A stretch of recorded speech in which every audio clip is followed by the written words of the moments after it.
morning, Kuala Lumpur. Indonesian construction workers are building yet another Malaysian monument. In its hurry to prosper, Malaysia has become Asia's largest importer of labour. Most come from neighbouring Indonesia. Across the country, Indonesian maids or domestic workers are keeping house and minding children, freeing up Malaysia's middle class to make money. 95% of the maids are from Indonesia. Coming here to work is well within their comfort zone because they speak a similar bahasa and most are Muslim.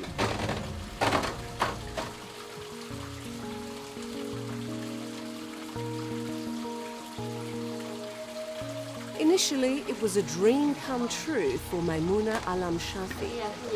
She's one of two maids working for a Malay businessman, and this exclusive gated suburb is a far cry from her kampong in Surabaya. She's held this job for 12 years, but it's cost her the joys of motherhood. Saya udah lama kerja sini, saya tak dapat apa-apa lagi. Saya dari kecil ninggal anak saya kerja untuk anak saya. Tapi saya belum dapat apa yang saya nakkan. Itulah sampai sekarang saya kerja terus untuk anak saya. Maimuna Alam Shafi has sent her daughter to university, and there's 2 more children to educate. The hard years will continue, but at least she's safe from harm.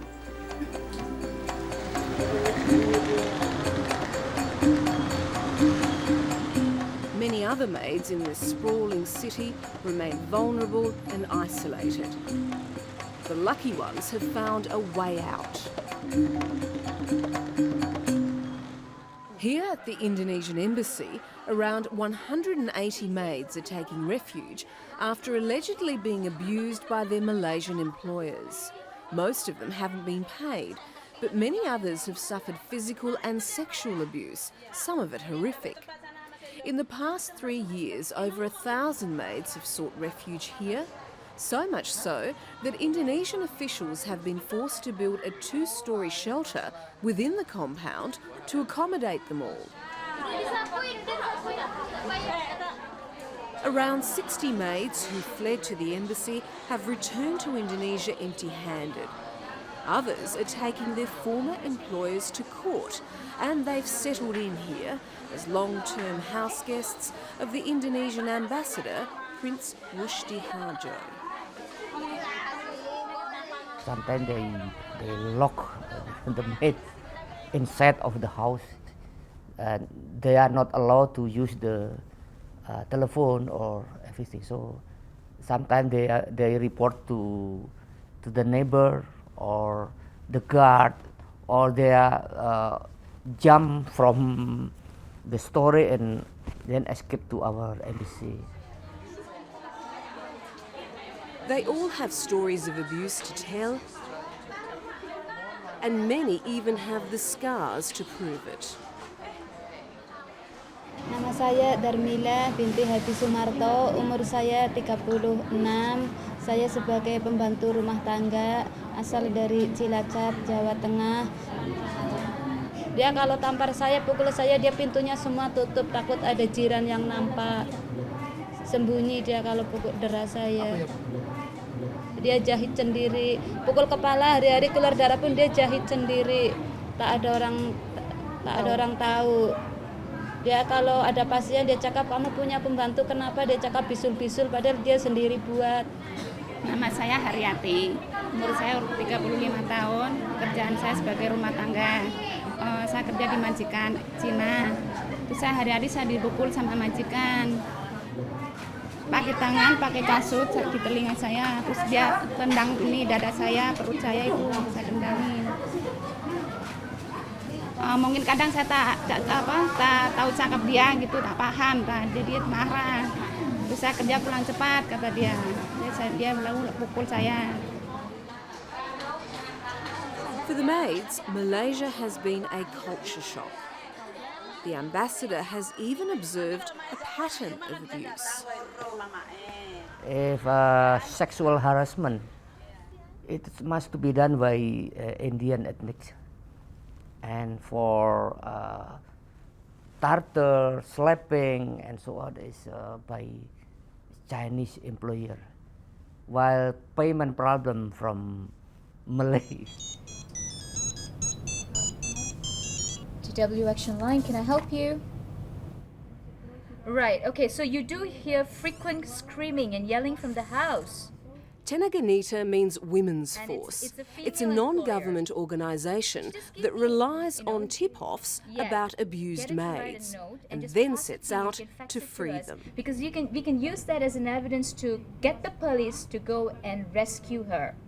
Jadi tanggal datang kemari bila ke Malaysia? Indonesian maids are not only the lowest paid, employers are not legally bound to give them a day off. 17 tahun.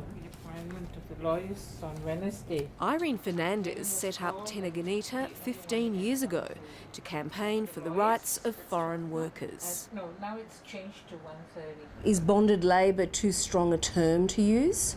No, because that is the reality. If you look at the components of the case, you know, when your passport is held and you're not allowed to go out, it's confinement, you know, and when your wages are not paid and there is no mechanism for redress because she can't leave the place of work, then it's bonded labour.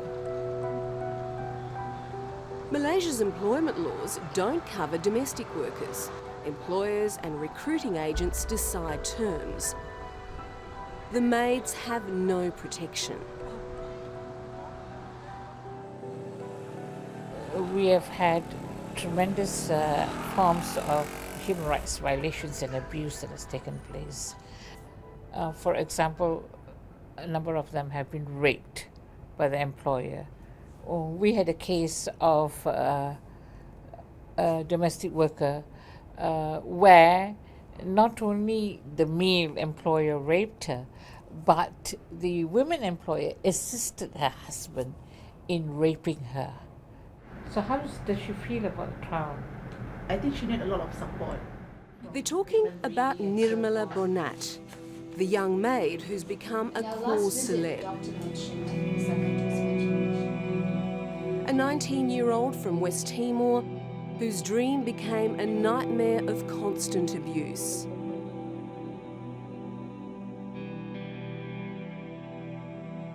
Nirmala Bonat was abused for 8 months, scalded with hot water, and finally branded with a hot iron. What was your reaction when you saw that sort of abuse that she sustained? What did you feel? Disgusted, of course I am. And I feel that that sort of employer should not be given maids anymore. Firstly, of course, we don't believe that a lady like the employer can do like that. Not human. The accused woman is 36-year-old Yim Pek Ha, a wife and mother of 4. She denies committing the abuse.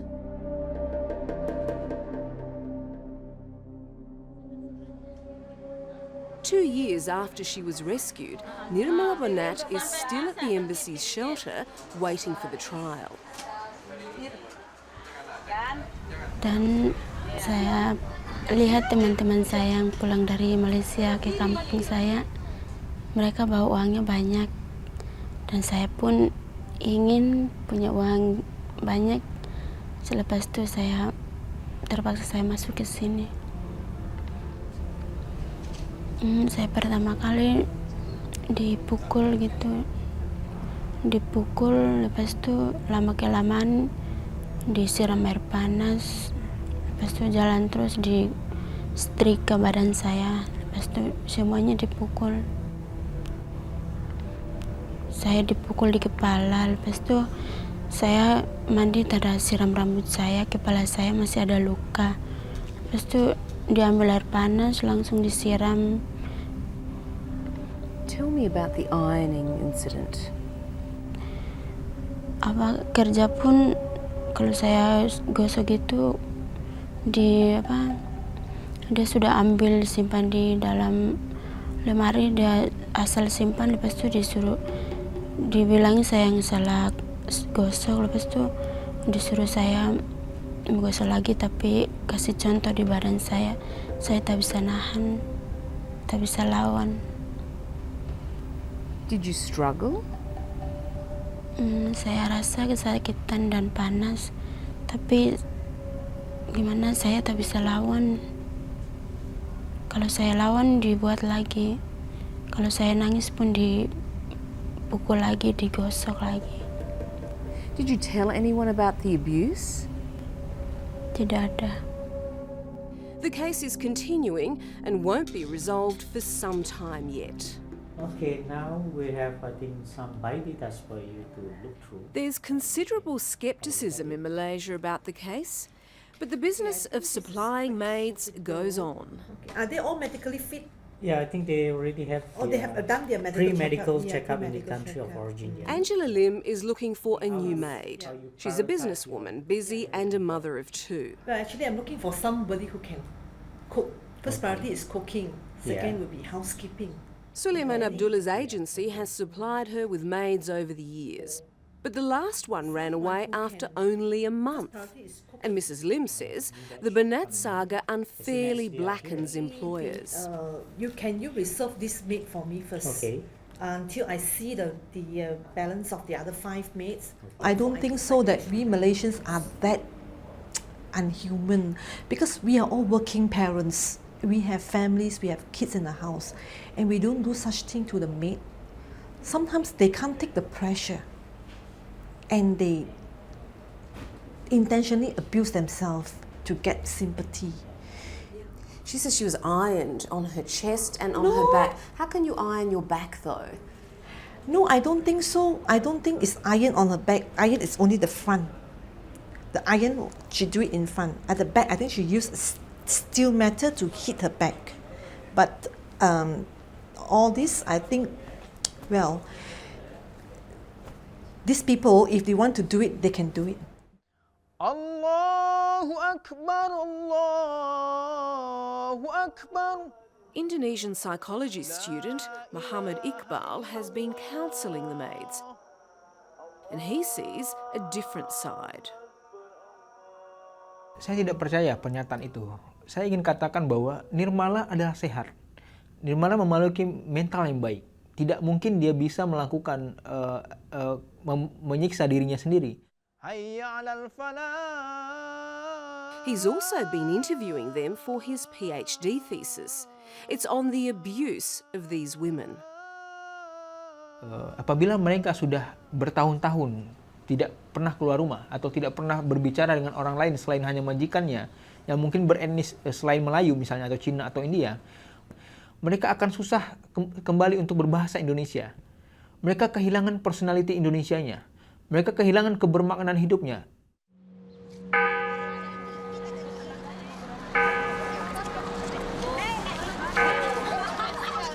It's Sunday morning and no wonder the Filipino maids are happy. Unlike their Indonesian sisters, it's their day off. They also earn much more. Malaysia's Home Affairs Minister says that's justifiable. You see, with the Philippines, they have already stated in their law to say that if you take our maids, this is the minimum wage. With Indonesia, no. So it's really the onus is on the Indonesians to do this? So they have asked, so we said no, because you see, we have got 320,000 Indonesian maids in our country, big number.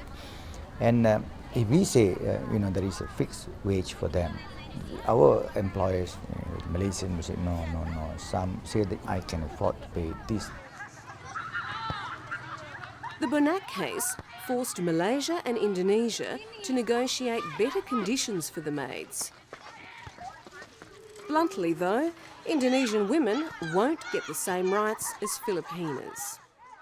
Why shouldn't the Indonesians be able to get the same for their workers? Because the quality of our maid and Filipino maid is different. The Filipino they speak English. They can watch the children to receive the telephone. Everything to be done by the maid. But not our maid. They only cooking, cleaning. So they don't have any bargaining position.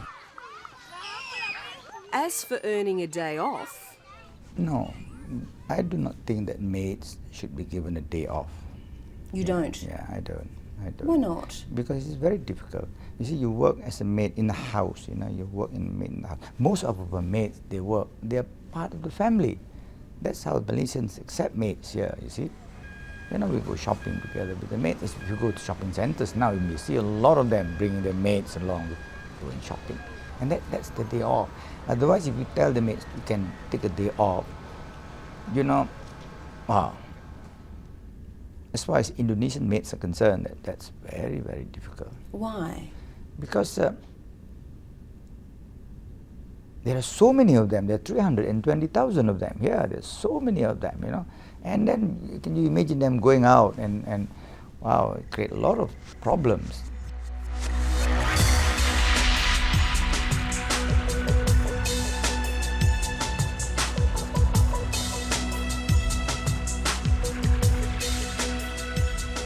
Indonesia could do much more to protect its citizens. Workers' rights, though, are clearly less important for Jakarta than the billions of dollars sent home by workers abroad. And then there are the 24 million unemployed Indonesians to think about.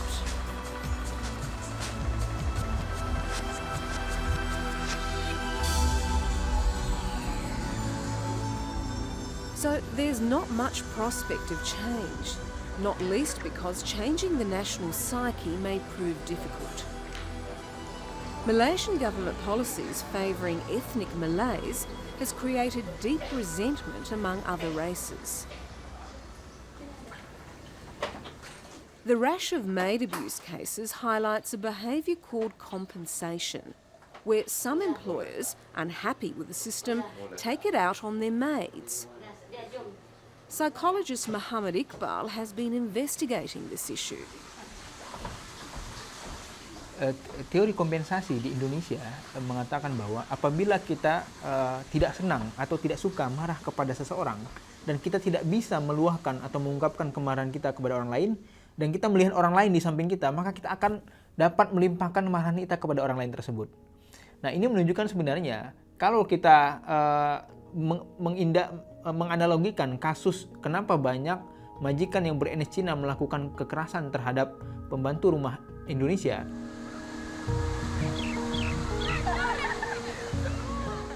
This nation is going to get a backlash. We are going to have families bringing up children who will believe it is normal to abuse, to treat others inhumanly. And therefore, what I foresee is we will only increase violence in our society if we do not address the problem today.